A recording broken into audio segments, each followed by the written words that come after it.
आज्ञा ये हूँ कटक पेंशन एंड पट्टापुल वर्षा दिन दृश्य कहुए एठारे बेंगा मुतले बन्या होता है सहीटा ही आपण मैंने आज देखिपे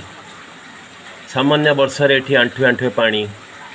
जितक तले अंचल घर से सब घरे पानी पशि लोके ना असुविधार सम्मुखीन होती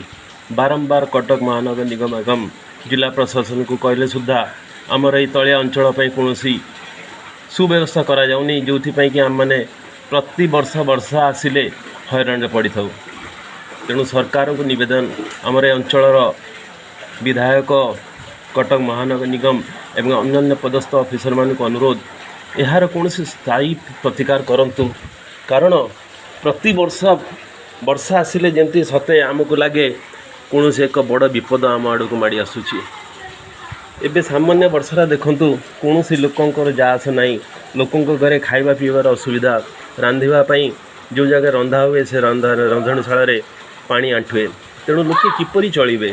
आपण को अनुरोध आपण सरकार को ए विषय सचेतन कराई कि ये अंचल केपरि उन्नति हम एवं वर्षा दिन लोके जेपरि कौन असुविधा न पड़े तार प्रतिकार करेंगे।